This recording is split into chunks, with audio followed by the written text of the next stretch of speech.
Good morning, everyone. I'll call the program to order here. My name is Benjamin Neely. I'm the Executive Director of the Berks History Center. It's my pleasure to welcome you all here this morning. I want to thank, I see the stickers here, so I see we're joined by a number of members here. We really appreciate your membership. Thank you so much for being a part of the organization, for joining us. If you are not a member of the History Center, we'd love to fix that for you today. And we can do that for you. The folks out in the lobby will help you take care of that. You can also do it right on your phone. Go to our website, berkshistory.org. It's very easy to do. And you can set up online. You can go on the portal now through our website. So I hope you'll consider joining us. And if you do, you will begin to receive the historical review of Berks County, which is our quarterly magazine that we've had in publication since 1935. And we're very proud of it. And today's speaker is actually a frequent contributor to the historical review. And so you've likely read one of his articles in the past. Maybe you saw the article that was a preview of the program for today. But we really love to have you as part of the organization. So appreciate you to consider it. It also gives you discounts to a number of programs. And just to highlight a few that we have coming up, we have our PA Dutch classes are about to begin. They begin in a little over a week. The week of the 23rd, they begin. They're all virtual with this round of classes, but they're beginner, intermediate, and advanced. But if you've been thinking, boy, I would love someday to reconnect with the Pennsylvania Dutch because my parents spoke it, my grandparents spoke it, and one day I'll do it. Well, today's one day. Go ahead and do it. It is a safe thing to do, and I think you'll enjoy it. Our teachers for the classes are wonderful, and they'll help you through it. We have a new exhibit in our Palmer Gallery. It is the Art of Berks History, and it is a collection of paintings that were painted plein air, which means entirely outdoors in a day. And they're all of historic sites around Berks County. And it was part of a partnership between the Berks History Center. We sponsor an award through Art Plus Galleries Plein Air West Reading event, and they have a competition every year. We sponsor the History Award for historic subjects, and it is a collection of the paintings that have been part of that competition over the years. And if you want to preview some of the paintings that might be in a future competition, I pick the historic sites, and I always do so by opening up the booklet from our previous year's Road Ramble. And I select some of the beautiful sites out of there. And that is another program we have coming up. It is October 19th. And that is a Saturday. It runs from 10 to 4. And if you've never done one of our road rambles before, it is an auto tour. We select a route. This year will be in Southern Berks. And we take folks to a number of different historic sites. We're provided with maps and directions, and we also have a booklet that we produce that has a tour that you could read, but we also record the audio of that tour, so you can just listen to it as well as you drive. You can stop at each of the sites and take them in, and we just try to get people to get off the beaten path or see something that they've been passing all these years and thinking, what is that place? Well, we'll remove all the mystery for you. And so we have some really neat sites. And so we hope that you'll join us for that. And the next program we have coming up in the auditorium here is October 2nd. It's our second Saturday for October. And that is going to be Berks Invade South Carolina. And it's the story of two Pennsylvania regiments that are largely comprised of men from Berks County in 1861 down in area Charleston. So we hope that we will see you back for that. We have lots of programs listed on our website all the way up through January, workshops, trips, classes. All of this is available for you. You can register right there through the website. So we hope you check it out. Follow us on social media. That will keep you up to date on what's coming up. And we hope that we'll see you there as well. But with that, I hope that you'll join me in welcoming our speaker today, Brian Engelhardt. Brian is one of our trustees here at the Berks History Center, and he is one of our ambassadors, goes out and does programs around the area for us. He is volunteers for all sorts of committees and events that we have going on. He's a high value here. Did I volunteer for them? Yeah. Oh, you told me I had to. Sorry. Oh, we're very grateful for him all the time. But if you'll help me welcome him here to the podium this morning, I appreciate it. Please welcome Mr. Brian Engelhardt. Thank you.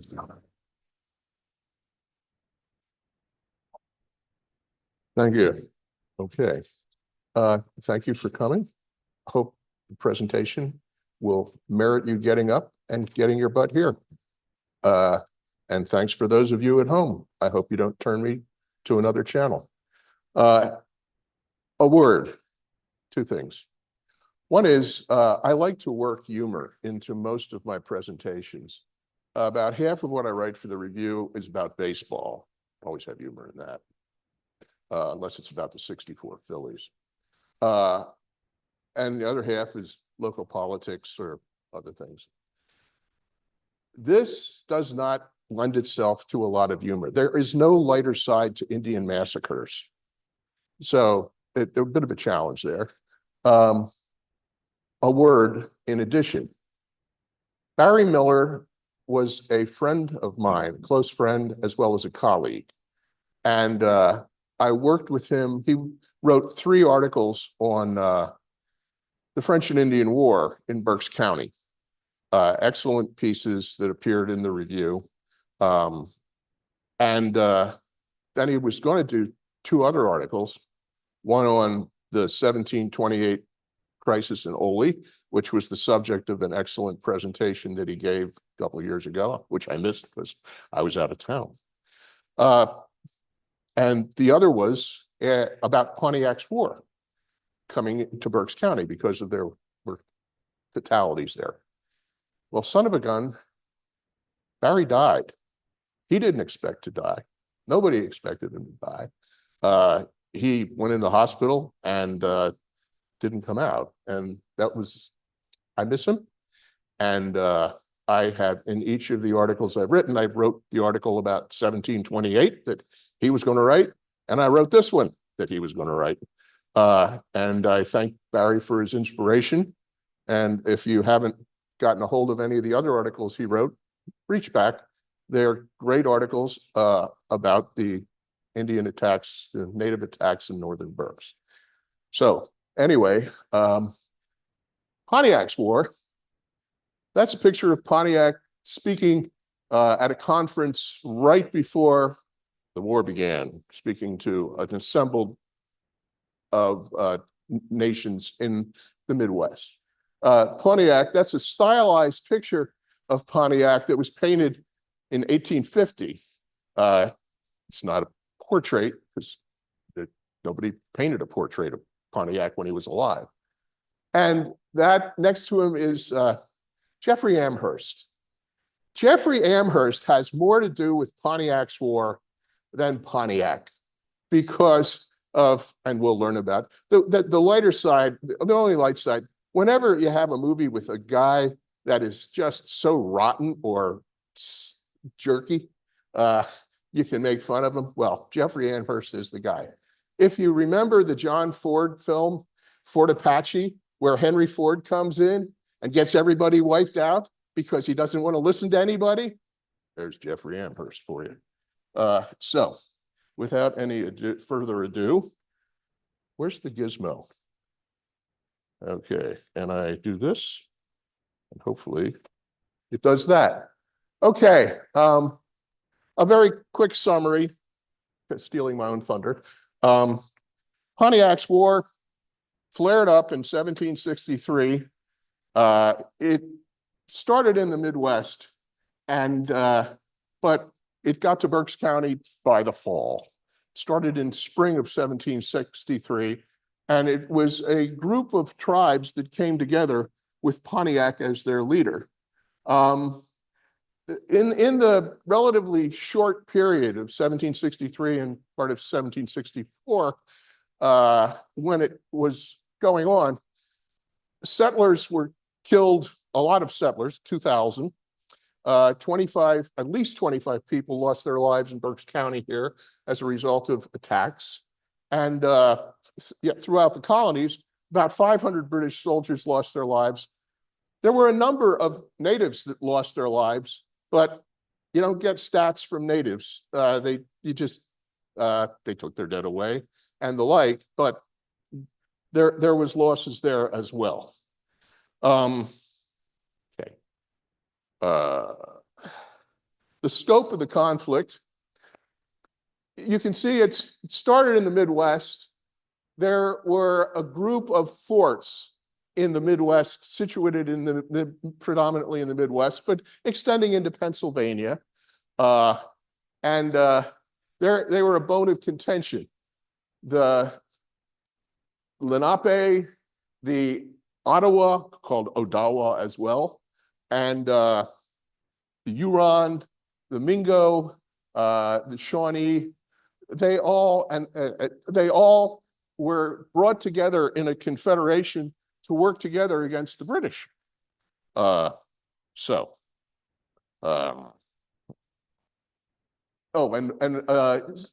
forts were predominantly all French forts that then had been taken over by the British, which was another point of contention.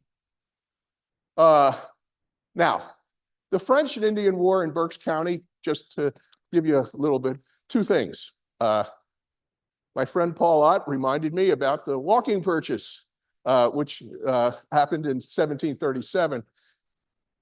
The natives were still mad about things. And the walking purchase was a situation where it was arranged, they agreed, the natives, the Lenape agreed, that as long as as far as a man could walk in 24 hours, they would give a tract. Okay, a guy named James Logan from Philadelphia, who, if he would have been in a melodrama, would have had a little snidely whiplash mustache. He was a speculator, and like his statues of James Logan in Philadelphia. He was respected. He was the mayor and council secretary. He arranged to have the 3 fastest runners in the colony to run for 24 hours. Plus, they cleared where they were going to run. So they got like 30 times the territory. And the natives had agreed to it. They said, well, I guess we agreed to it. But they didn't like it. So that always stuck in their craw.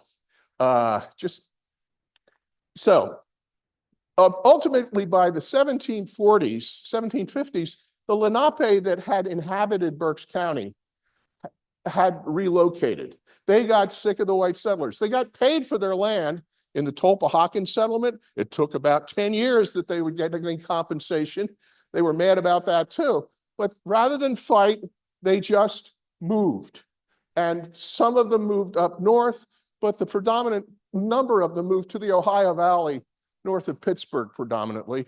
During the French and Indian War, the French would engage small bands of Lenape warriors, and now this is a generation after their families had moved out there, to go back and basically do damage to settlements in the northern Blue Mountain area. That included Berks County, but it went into Lehigh County and it went into central Pennsylvania as well. But in Berks County, we had situations where a war party of 9 or 10 would appear at a family's home and they would massacre families. Over the course of the 2 years or so, hostilities occurred from 1755 to almost 3 years, 1758. About 250 people lost their lives. Settlers lost their lives. Some Indians lost their lives as far as when they were attacking. And a number of people were taken captive. Some of them were returned. Some were never heard of again. But that was the scope of what happened. And what occurred when they began to have these native bands attack, people didn't like hang around to get attacked. They left. They abandoned their land. They left their farms fallow. And so that's what the scenario was until, drum roll please. Oh, you got to push the right button for the drum roll. The Treaty of Easton. Yes, a peace conference in October of 1758. And here's the all-star cast. that at least I had pictures of. Uscombe was, quote, king of the Delawares, king of the Lenape. Delaware was a name the Europeans gave you, Lenapes. Charles Thompson was secretary in the conference, and he was an advisor to T.D. Uscombe. His name in Lenape was man who tells the truth. Now, that is a good nickname to have. Imagine if he sold cars, okay? Conrad Weiser acted as interpreter and arbiter, and Benjamin Chew, I'm saying him in the order from left to right. Benjamin Chew, the rather sour-looking person, ended up being judge of the Supreme Court of the colony, but he was documenting all the proceedings. He kept a journal of all the proceedings, which were valuable to historians going forward. And he, much like Charles Thompson, like a good referee, he blew the whistle to both sides the same way. So his chronicles were critical at times, and that's just the far right is portrait of a recreation of the negotiations. Conrad Weiser was instrumental in holding this together. There was also chiefs of the Shawnee there as well, and delegates from the Iroquois, and sometimes things would break down. But Weiser's ability to talk and his linguistic Indian talents in their language, he didn't need an interpreter, managed to get things held together so that eventually by October 26th, they had an agreement, which was very important at that time if you lived in Berks County or in the colonies in general. The agreement was, in substance, that there would be no more hostilities between the natives and the colonies.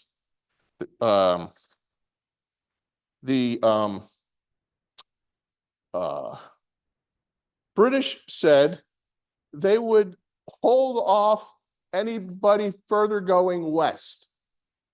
Trust us, trust us. We won't have any more settlers. That'll be it. This is it. Okay, guys? You got the rest of the country there, but we're not going to settle anymore. And they also said, you know, those French forts that are out there, we're not going to remilitarize them at all. We'll just, and we're going to have a lot of trading posts. So we'll have trading posts rather than forts. How about that? And the natives like that. They like that.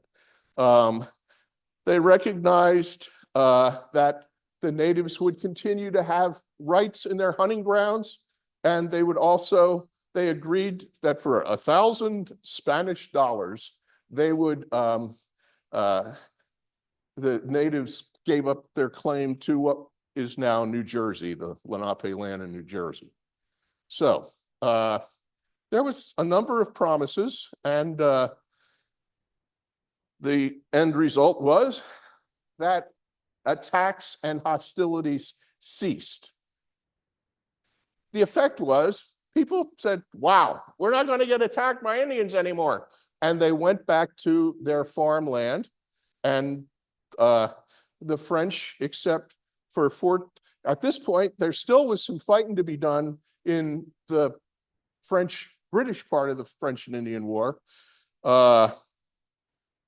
But except for Fort Detroit, Niagara, Louisbourg, Quebec, and Montreal, the French withdrew from places that they had held. That included, by that time, Fort Duquesne had been seized. And the 7 Years' War, as it was called, even though it lasted 9 years, was formally ended as to the British and the French by the Treaty of Paris.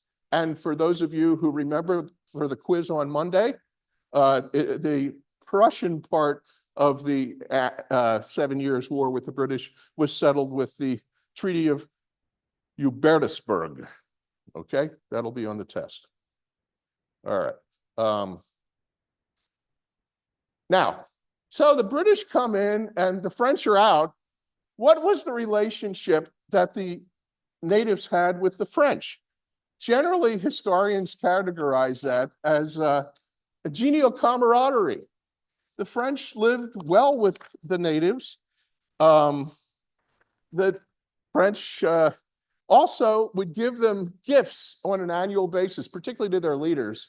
They would give them weapons to a degree, gunpowder, ammunition. They would give them food. They would give them tools and supplies. And particularly near Fort Detroit, which was a big trading post, they would give them French finery. The ladies in the native lands liked the French fineries. I don't think it was like lingerie, but they liked the silks, the fabrics, the color, and the like. And so that was a very important, and it also honored the natives felt they were being honored by the receipt of these gifts. So, okay. Well, not okay, because the French left. The English policy was universally described by most historians as British arrogance. Let that sink in. Okay, personifying the British arrogance, and here we are, General Jeffrey Amherst. He's commander-in-chief of the British Army in North America. He did well in the French and Indian War. As far as the part where they would be fighting the French, he understood conventional warfare at the time.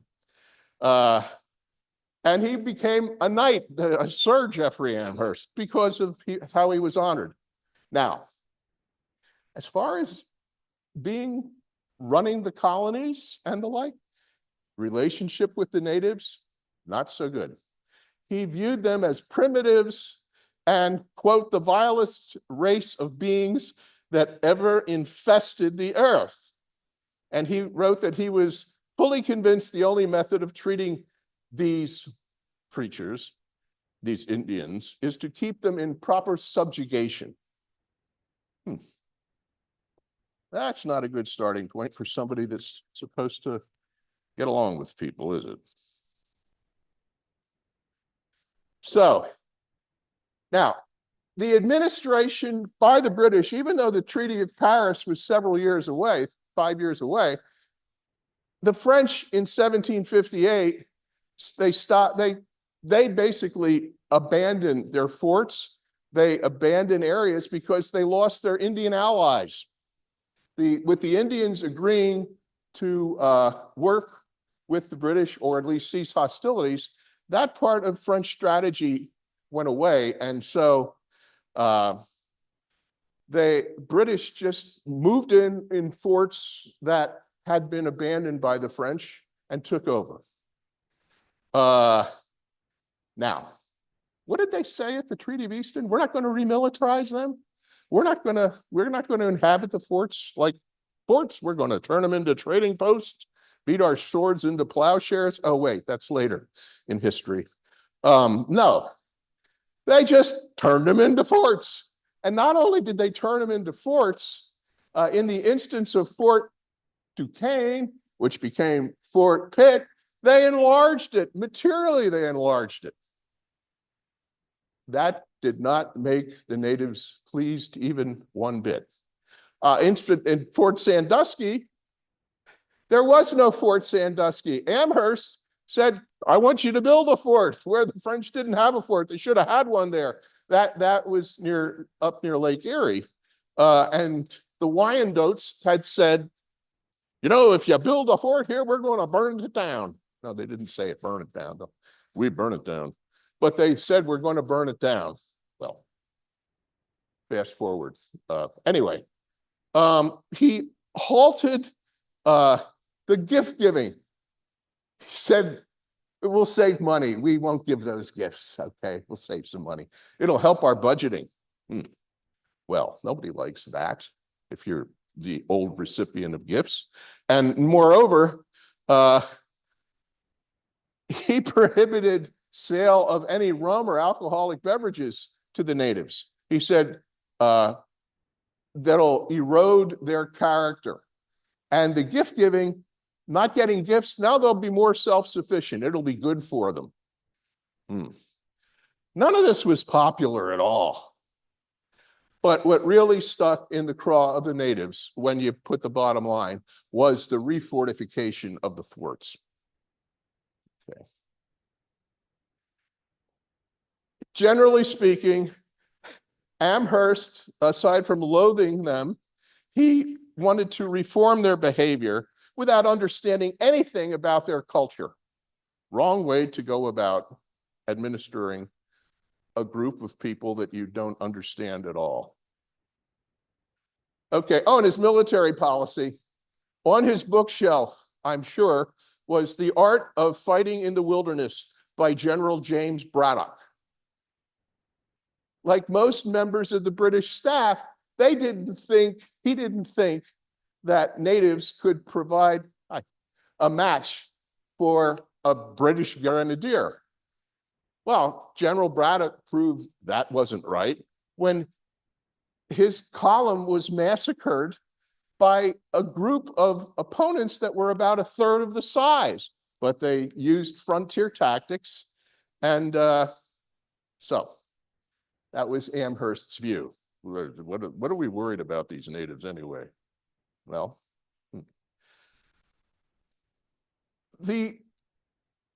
all the while that these things are going on, the natives, to use a trite phrase, the natives were restless. And they had meetings and came together. And the most vocal was the chief of the Odawas up in the Great Lake region, the Ottawas, Pontiac, who was a war chief. And he began to become the spokesperson for the group, the leader, the galvanizing force. He embraced the word of Neolin, who was from the western Lenape, above northern Pennsylvania, who said that you got to get rid of the English and the French, my brothers, and their poison. They will destroy you if you continue to deal with their material goods. That's a bust of Neolin that was, again, idealized, but there ain't no pictures. And that's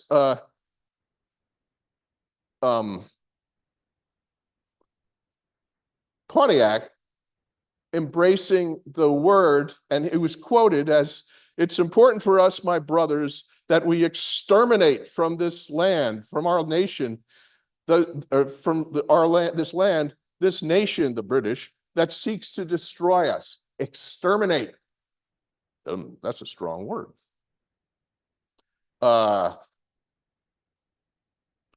Second.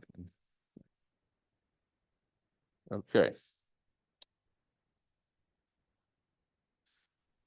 On April 27th, 1763, a large council of tribes was held outside of Detroit, outside of the Fort Detroit area.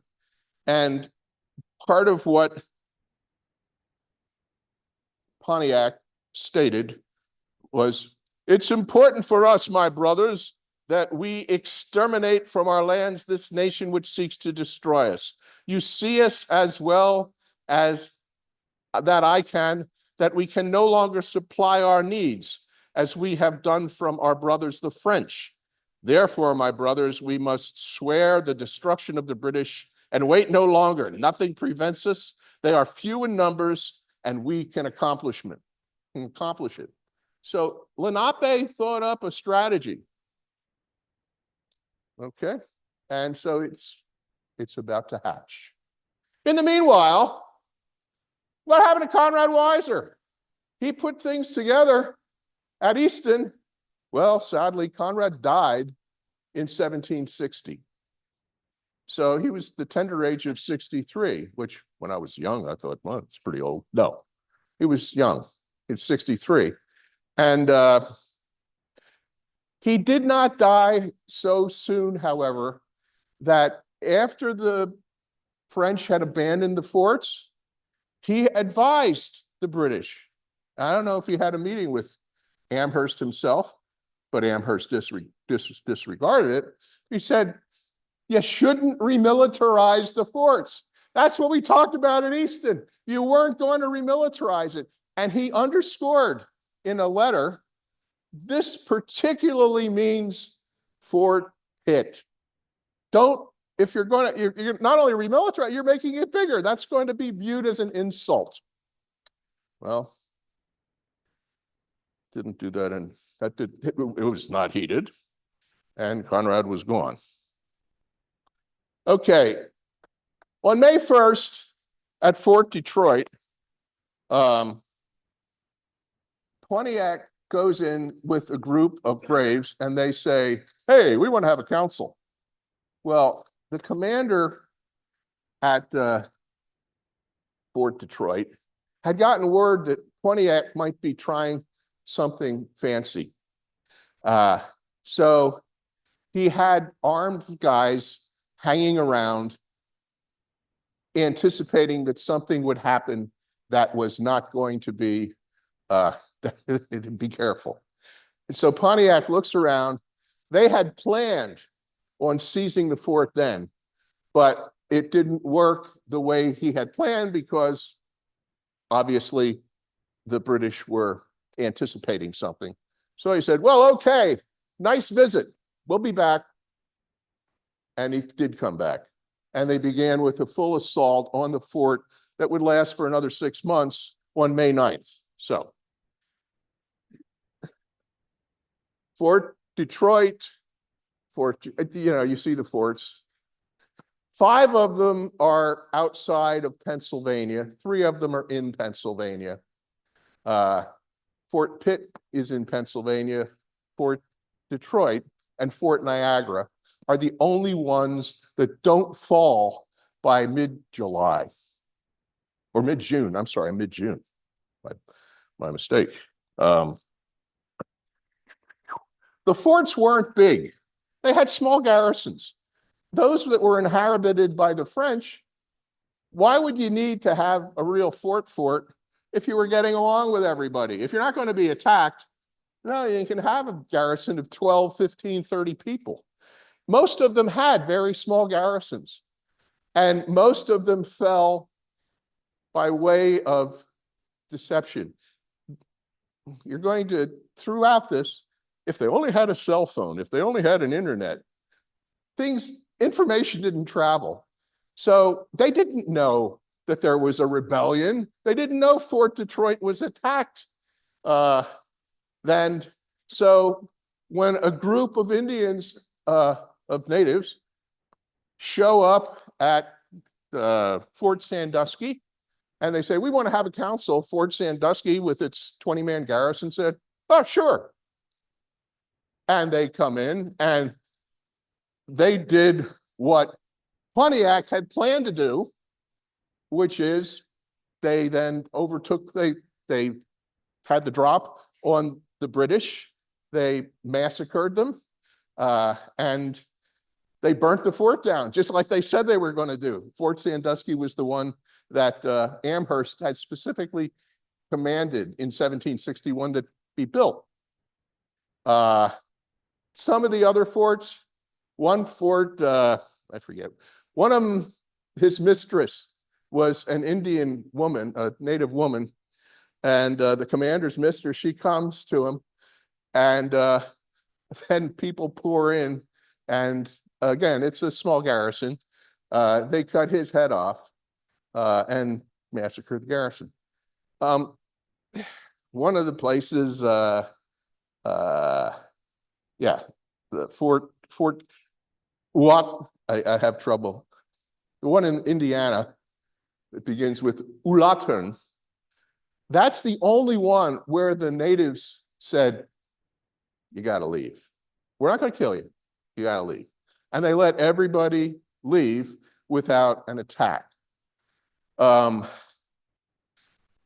So the one that was particularly imaginative, as we're moving on here. Oh, duped, yeah. Fort Michilimack. the Indians had like a game that was like lacrosse, and they would play it out in front of the fort on a regular basis. So they arranged for a particularly big match, and they said, "Hey, come on out and watch us." So the soldiers said, "Yeah, okay, we'll come out and watch you."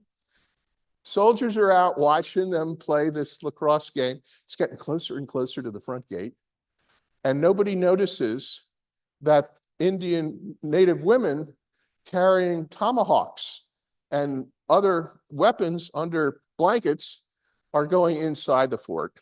And so the cat gets out of the bag, the tomahawk gets out of the blanket, and the garrison is captured, massacred. Again, some survivors, but that was a particularly imaginative deception. The last three forts were in June in Pennsylvania, all near Lake Erie. Fort Venango, the Senecas take that. They kill everybody but the commander. They make him write down what the Seneca grievances were, and then he's burnt at the stake. The other two, they get away predominantly. The garrisons, they're small. At Fort Le Boeuf and at Fort Presque Isle, which has a great big blockhouse that's recreated now, and sturdy walls, but the walls are made of wood. The blockhouse is made of wood. So how many times you watch movies where they're shooting firing arrows and it's burning the place down? They're shooting firing arrows in the natives. It doesn't take a genius to figure that out. And the commander says, "Well, if we surrender, can we leave?" And they said, "Yeah, sure." Well, they didn't say they were going to not shoot at or not massacre them. Most of them didn't survive after they left. They were gone. Those forts were gone. What did all this do? What did this accomplish? Other than now the natives were in command. First off, Jeffrey Amherst had to reevaluate his appraisal of how natives did in combat. But he's panicking. He says, no negotiations, no negotiations. He said, instead, anybody you take prisoner, you kill them. And his words that he wrote, they should immediately be put to death, their extirpation being the only security for our future safety. Extirpation. I had never read that word until I was researching the article, but that was big in the correspondence of the British at that time. Extirpation, good for Scrabble. It's a term of hatred, just like Pontiac in his address of April 29th before we have to exterminate. So one side's extirpating, the other's exterminating. This is a war that is not by any rules. Extending this, so at Fort Pitt, the natives aren't used to the concept of siege. They didn't attack forts before people came and built forts. So the Shawnee had a pretty decent relationship with the garrison that was at Fort Pitt. So about a week before the siege really begins, they come, they say, they're passing the black belt of death around. And they said, well, we can't surrender. Equire, who was a French mercenary, he's 27 years old, the commander there had at that point a number of refugees from forts that had surrendered and other people from the area there that had come in. So he had about 400, a garrison of about 400 men. And he thought, we can do okay with this. So ultimately, the Shawnees come back and they say, they really want us to attack. Can we still talk some more? Because the Shawnees really weren't excited about attacking. And they had a bit of a parlay, and on the 24th, they agreed to disagree, as they say. But what the commander said was, for the trip back, here's some food, here's some rum, and in case if it gets cold at night, here's some blankets and some handkerchiefs that were in our smallpox ward. No, he didn't say about the smallpox ward. They just were infested with smallpox because people with smallpox, they had an epidemic at that point in the fort. They had an epidemic throughout that whole area. But they gave the blankets. Amherst said, you would do well to inoculate, and he didn't even know that Acquire had done this. He said, you'd do well to inoculate the Indians by way of the blankets to try every method that you can to extirpate this execrable race.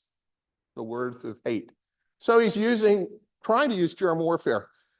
Historians looking in retrospect, at the nature of smallpox, which at that time really wasn't understood, and what we know now is, much as when COVID first came out, everybody was rubbing counters and stuff like that, and you found it was transmitted by breath. Well, apparently smallpox is more of a respiratory transmittal, and so and the Indians, or the natives, died terrible casualties from smallpox epidemics, but probably not created by these blankets. They got them other ways. But as they always say, when you get something at Christmas that you really didn't want, it's the thought that counts. So that's what, so, okay, you might not have been effective. That picture there is a reenactment of the giving of requires the fellow in the non-British uniform, and he's giving that to the interpreter for the natives that's to his immediate right. All right, just a quick, you'll hear about two battles that were like pitched battles in the Pontiac War. The Battle of Bloody Run was out in Detroit, where they had a column of British soldiers that sought to, about 500, surprise attack and relieve the siege at Fort Detroit. Well, the surprise attack British got surprised attacked by natives, and they were pretty badly cut up, but the entire command wasn't wiped out. So although it did not relieve the siege at Fort Detroit, it was not Pontiac hoped that they would have been wiped out, and that would have been a morale boost. But the fact that the command still survived wasn't as much of the morale boost. So that's the Battle of Bloody Run.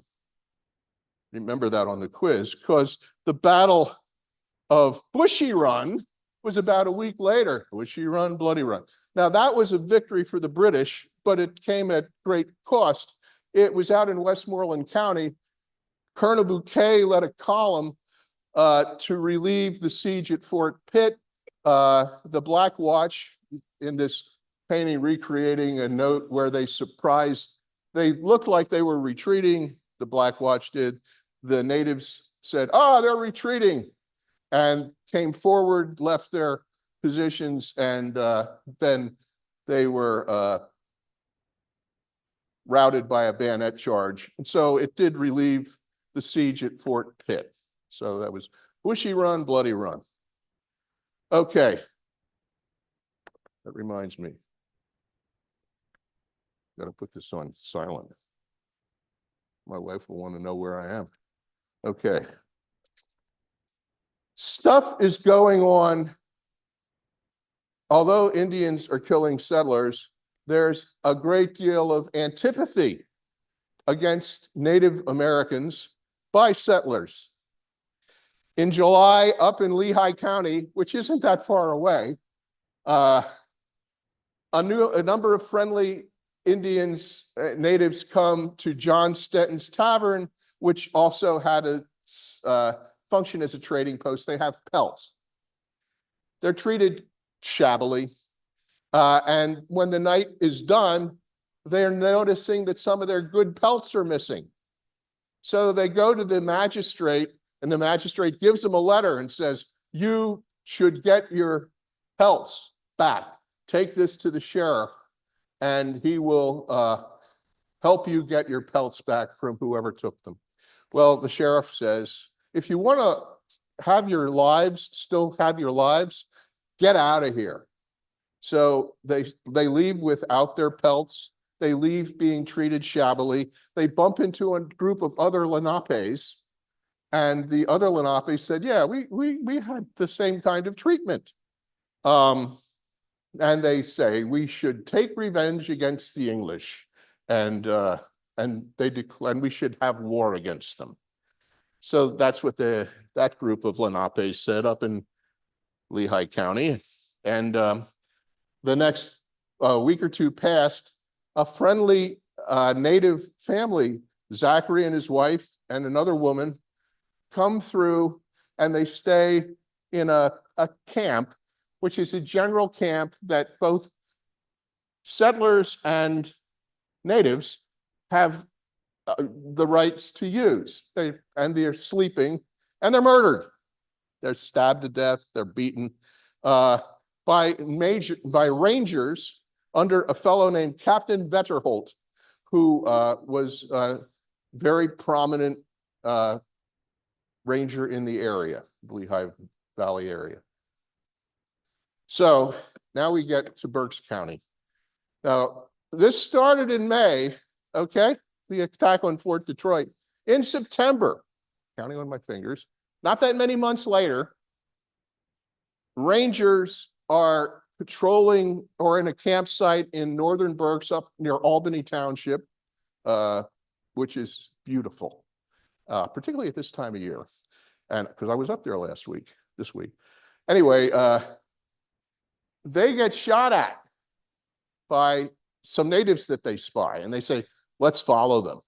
Well, they follow them, the natives disappear in the forest, but they conjecture that they were on their way from a large Lenape settlement up near in Northampton County, which was a large village, to what was known as the Big Village, which is near Lock Haven, was a huge Lenape settlement there.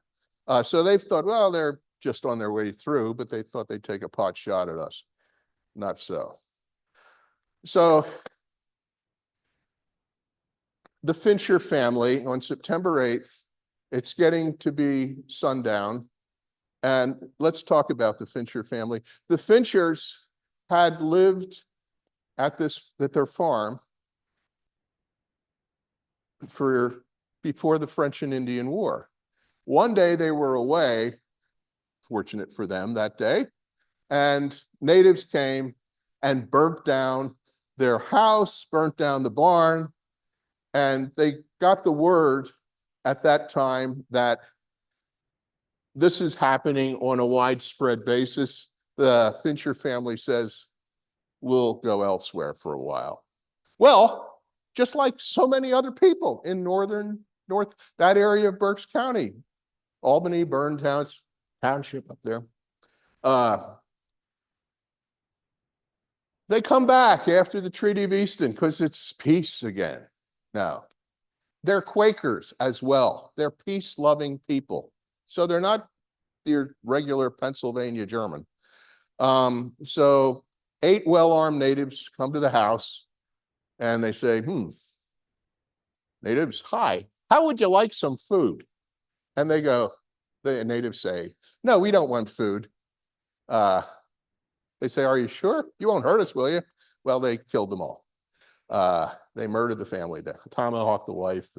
Anyway, two sons and a daughter. One son or a boy, it's not clear depending what historical source you look at, was staying back in the house and was not discovered. So he got to watch all this and fled and fled with his life.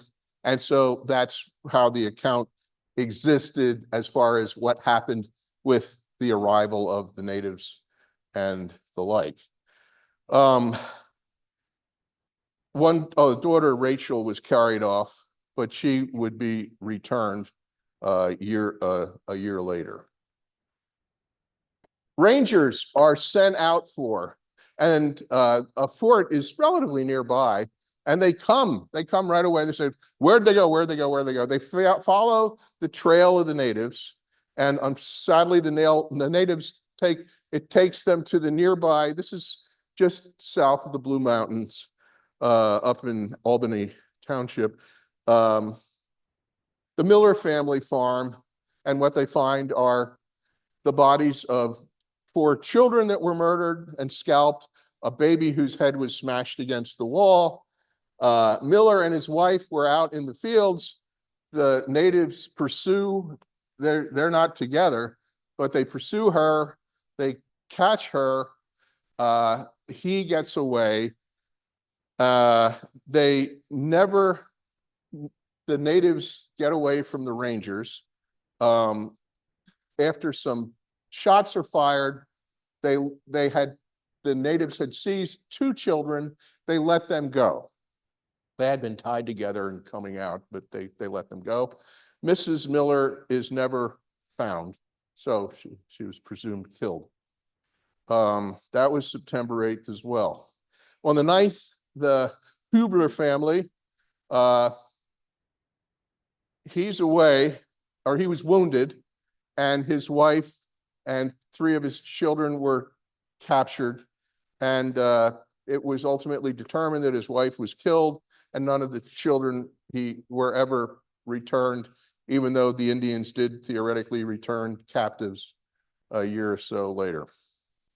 Very sad. September 9th. And the Martloff massacre, again, they scalp the wife, the son, 2 daughters, set the house and barn on fire.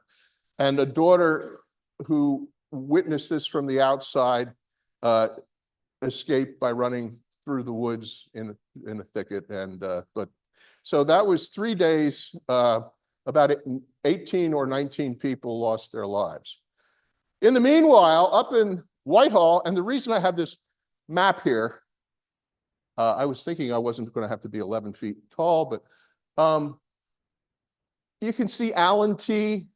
That's where all this is going on, and in, quote, Lehigh County, and Hamburg to the right of that, the Blue Mountains, it was all very much on top of each other. So Lehigh County, we have an illusion that, well, that's Lehigh County, that's a ways off.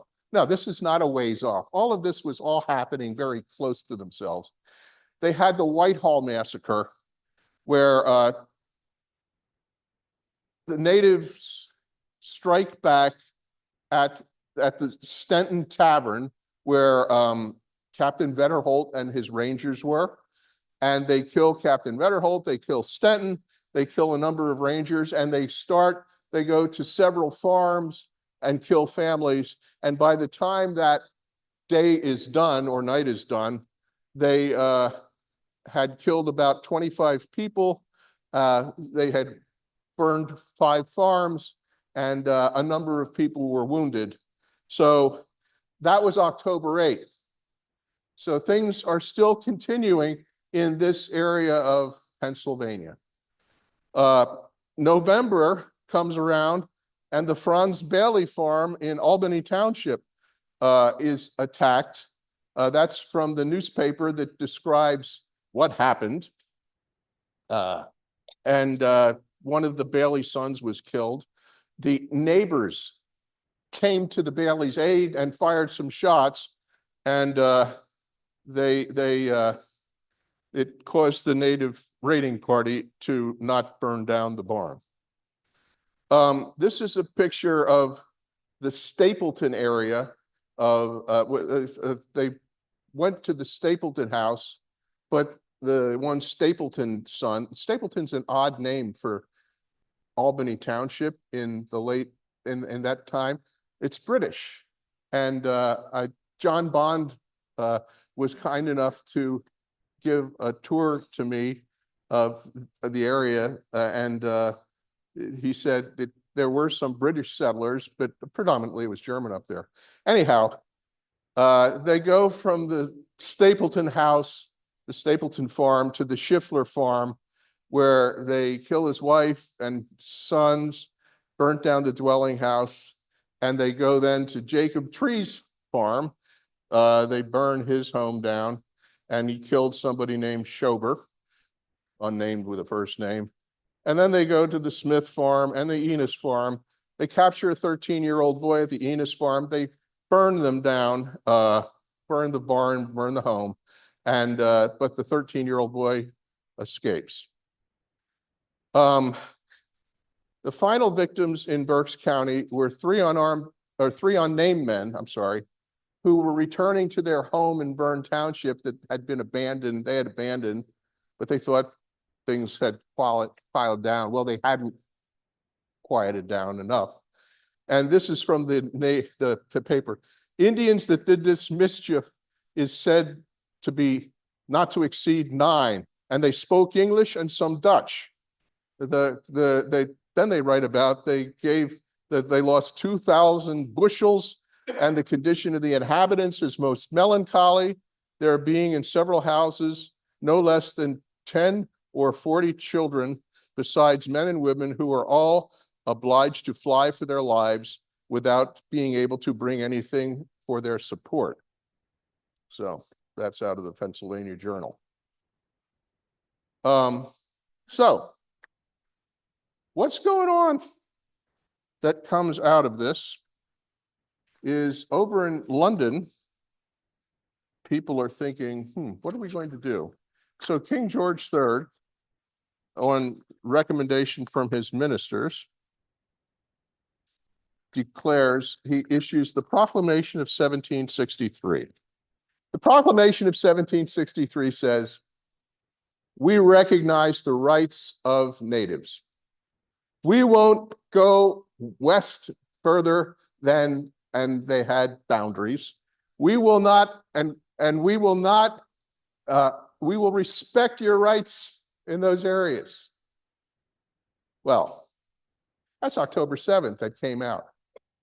If only they had had that on their iPhones in November at the place. Hey, look, here's the proclamation of it's just 2 weeks ago. No. So anyway, the Proclamation of 1763, George Washington had a rather ironic view of it. He said it was a good way to placate the Indians, but he said this is just going to infuriate the settlers, because the settlers are thinking we'll be able to move out, we'll be able to move west, because we're the settlers. And it was something that was very difficult to enforce, virtually impossible. But it was something that was a bone to throw to the natives during the hostilities to try to dissuade them from their attacks.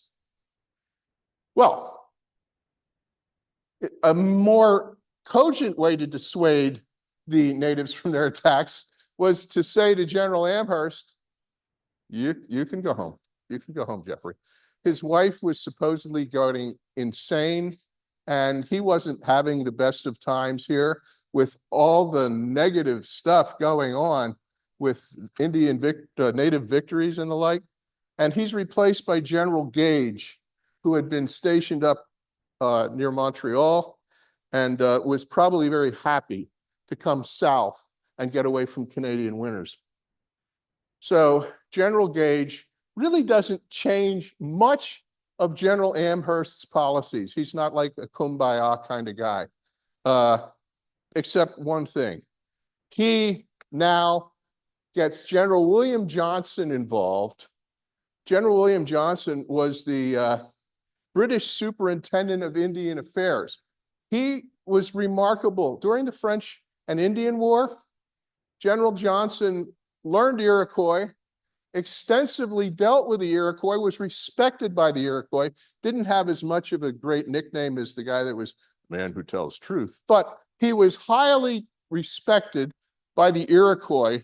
And so in 1756, he was named British Superintendent of Indian Affairs for the northern part of the colonies.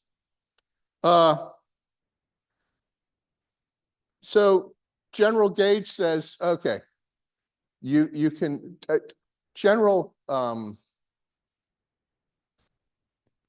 Amherst refused to negotiate with Indians. Well, except whatever.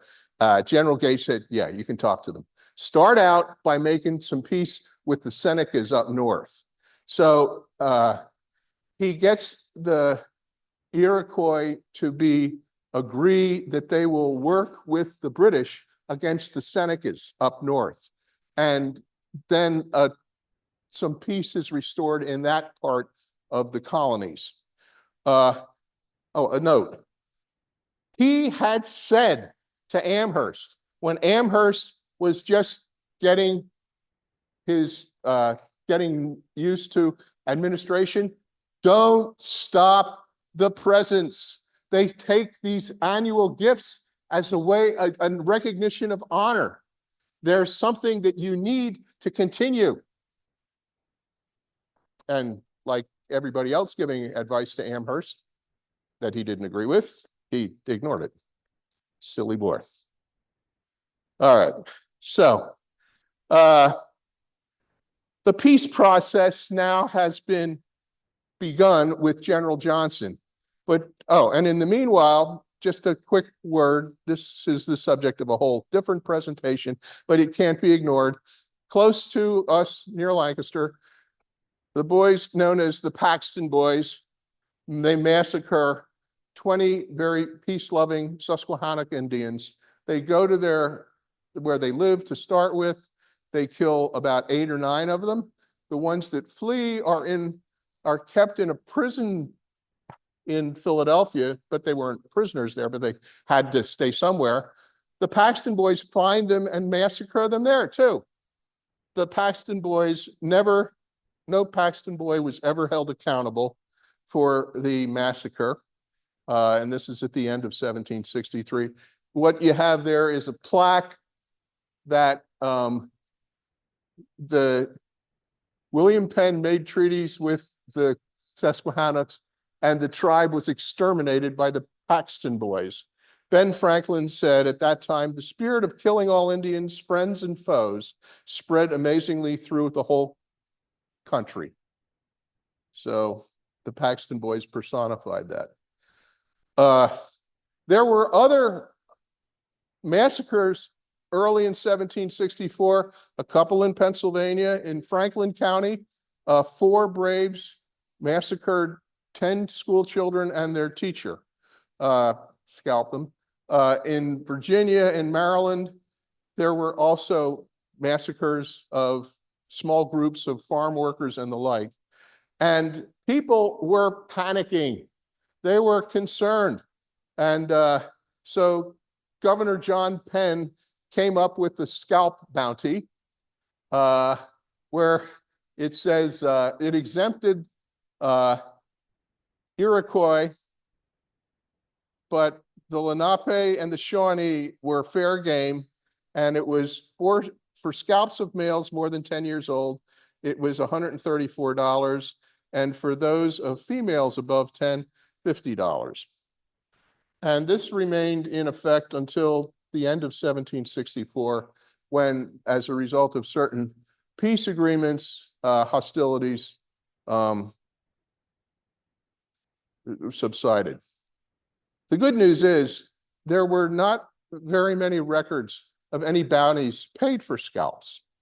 So that's that's whatever good news there was. The bad news is that they even had a scalp bounty. Okay. While things are winding down to a degree, to make it wind down faster, General Johnson, who's now, Gage says, try to fix this up. He sends John Bradstreet to Fort Detroit, General John Bradstreet, with a detachment. We're getting near the end, folks, don't worry. A detachment to relieve Fort Detroit. John Bradstreet's not so successful in the sense that he loses several battles, but what he does is, independent of his authority, he starts negotiating peace treaties. Well, General Gage gets word. He says, why is he negotiating peace treaties? He can't do that. Well, so that he did not totally relieve Detroit, but he did placate several areas where attacks stopped in that area. In the meanwhile, Colonel Bouquet and a column of men head into Ohio, and what they want to do is go after some small tribes and also recapture captives that they understand are being held, somewhere between 100 and 200 captives. And they are successful in engaging Gutsayana, who was the chief of the Senecas there, or the Shawnees, I think. Anyway, that's a picture of Bouquet and Gutsayana negotiating. And there's wampum. You got to have wampum when you negotiate. And what is agreed is that aside from backing off with hostilities, Gutsayana says, we will give you captives. And on December 31st, 1764, the end of that year, in Carlisle, 200 captives, some of whom were taken prisoner in the French and Indian War, are returned. Probably the most renowned or celebrated was that of Regina Leininger, who was taken captive in the Penns Creek massacre at age 9. So she's 18 years old, and but she had been a captive for 9 years. And I think there's been a movie made about this, but she had no memory of her childhood before she was 9, but she was repatriated. But that Gayatsuda, I'm sorry. It's like, anyway, long and short of it is that was a major success of Colonel Bouquet's venture into Ohio. Pontiac, the natives are out of gas. They miss getting goods from the British. Even if they're not gifts, they are at least getting trade things. Their crop problems were that while you're fighting wars, you can't grow crops. And so they're facing starvation and the like. So ultimately, a treaty is reached after further discussions in 1766, July 1766. The treaty doesn't do much. It doesn't surrender borders. It just acknowledged that there will be no more hostilities. Tacitly, the natives are acknowledging British sovereignty. As far as drama, there's, as I said, no more hostages being released. And so Pontiac's war it started out with a bang, but it ends somewhat with a anticlimactic whimper after they've had several other treaties that were very effective as well. Pontiac himself is assassinated. A couple of years later, he's stabbed to death by the son of somebody that he stabbed to death, another native. And but the settlers and the British gained stability in the Northeast again. And what the problem was, as I said, George Washington noted that the colonists weren't going to like this thing about not moving west. That wasn't really very strongly implemented. People continued to violate those borders, not in droves, but they continued to violate it. But this did serve to the native nations as a model. What could be done if you work together with your tribes in a configuration? Tecumseh did the same in the South, trying to get nations to work together. Later on, Sitting Bull, that worked pretty well for a while. But in any event, so that was what came away from Pontiac's War on both sides, with rather than aside from fairly significant bloodshed. And I don't see that many eyelids. That's great. Thank you for your listening. And if you have any questions, I'd be happy to talk if I can answer them.